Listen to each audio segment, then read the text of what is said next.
Listen now to the voice of the world's leading vaccine expert, Dr. Maurice Hilleman, chief of the Merck Pharmaceutical Company's vaccine division, relay this problem he was having with imported monkeys. He best explains the origin of AIDS, but what you are about to hear was cut from any public disclosures. And I think that vaccines have to be considered the bargain basement technology for the 20th century. 50 years ago, when Maurice Hilleman was a high school student in Miles City, Montana, he hoped he might qualify as a management trainee for the local J.C. Penney store. Instead, he went on to pioneer more breakthroughs in vaccine research and development than anyone in the history of American medicine. Among the discoveries he made at Merck are vaccines for mumps, rubella, and measles. Tell me how you found SV40 in the polio vaccine. Well, that was a Merck thing. Okay. Yeah, I came to Merck, and I was going to develop vaccines. And we had wild viruses in those days. Remember the wild monkey kidney viruses and so forth? And I finally, after 6 months, gave up. I said that you cannot develop vaccines with these damn monkeys. We're finished. And if I can't do something about it, I'm going to quit. I'm going to try it. So I went down to see Bill Mann at the zoo in Washington, D.C. And I told Bill Mann, I said, look, I got a problem. I don't know what the hell to do. Bill Mann is a real bright guy. And I said, these lousy monkeys are picking it up while being stored in the airports in transit at these loading, offloading, loading. He said, very simple. He said, you go ahead, get your monkeys out of West Africa, get the African green, bring them into Madrid, unload them there. There are no other traffic through there for animals. Fly them into Philadelphia, pick them up. Or fly them into New York and pick them up right off the airplane. So I brought African greens in. I didn't know we were importing AIDS virus at the time. And it was you who introduced AIDS virus to the country. It was you who introduced AIDS virus to the country. It was you who introduced AIDS virus to the country. Became a real story. Became a real story. Became a real story. Merck will do to develop a vaccine. Merck will do to develop a vaccine. Merck will do to develop a vaccine. So what he did, he brought in, we brought in those monkeys. Now we had those. And this was the solution. Because those monkeys didn't have the wild viruses. But we had all of these... Why didn't the greens have the wild viruses since they came from Africa? Because they weren't being infected in these group holding things with all the other 40 different viruses. But they had the ones they brought from the jungle, though. Yeah, they had those, but there were relatively few. What you do is you have a gang housing, you're going to have an epidemic transmission of infection in a confined space. Oh, is that the problem? So, anyway, the greens came in. Now we had these, and then we're taking our seed stocks to clean them up, and God, now I'm discovering new viruses. So I said, Judas Priest. Well, I got an invitation from the Sister Kinney Foundation, which was the opposing foundation, and that was the live virus. Oh, right. Yeah, they had jumped on Sabin's bandwagon. And they had asked me to come down and give a talk at the Sister Kinney Foundation meeting. And I said, it was an international meeting. I thought, God, what am I going to talk about? I know what I'm going to do. I'm going to talk about the detection of non-detectable viruses as a topic. There were those who didn't want a live virus vaccine. They concentrated. The National Foundation for Infantile Paralysis concentrated all its efforts on getting more and more people to use the killed virus vaccine, while they were supporting me for research on the live virus vaccine. So now I got to have something, that's going to attract attention. So I thought, gee, that damn SV40, that damn vacuolating agent that we have, I'm going to just pick that particular one. That virus has got to be in vaccines, and it's got to be in Sabin's vaccine, so I quickly tested it.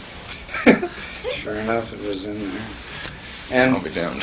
so now, so I go ahead and So you just took stocks of Sabin's vaccine off the shelf here at Merck? Yeah, well, that had not been made at Merck. It was made at Merck. You were making it for Sabin at this point? Yeah, it was made before I came. Yeah, but at this point, Sabin is still just doing these massive field trials. Mm-hmm. Okay.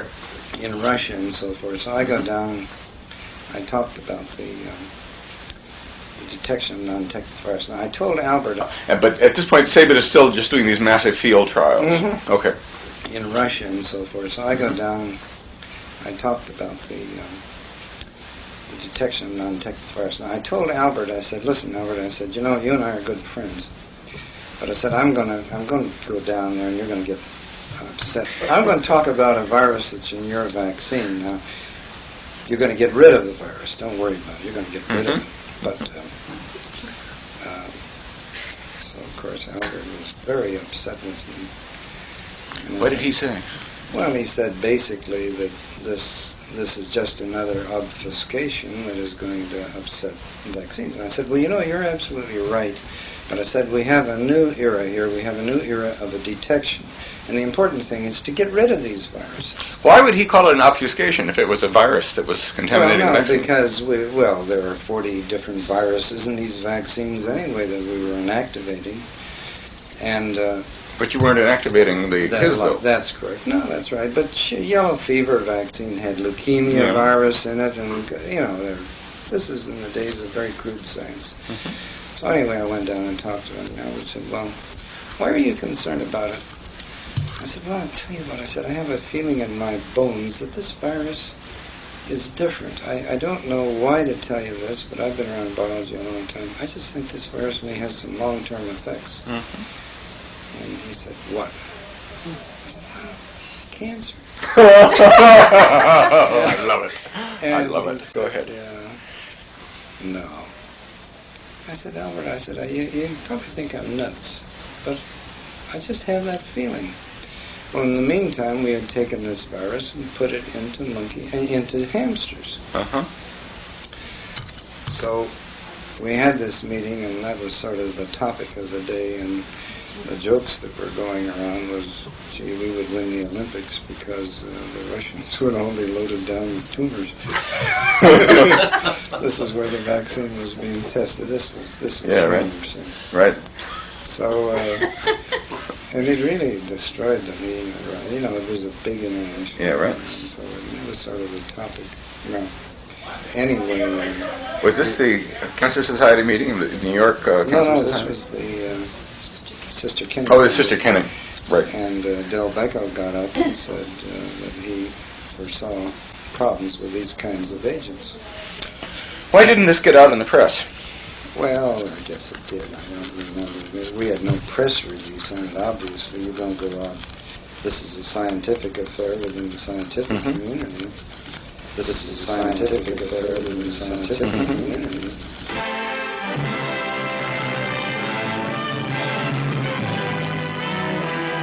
An historic victory over a dread disease is dramatically unfolded at the University of Michigan. Here, scientists usher in a new medical age with the monumental reports that prove the Salk vaccine against crippling polio to be a sensational success. It's a day of triumph for 40-year-old Dr. Jonas E. Salk, developer of the vaccine. He arrives with Basil O'Connor, head of the National Foundation for Infantile Paralysis, which financed the tests.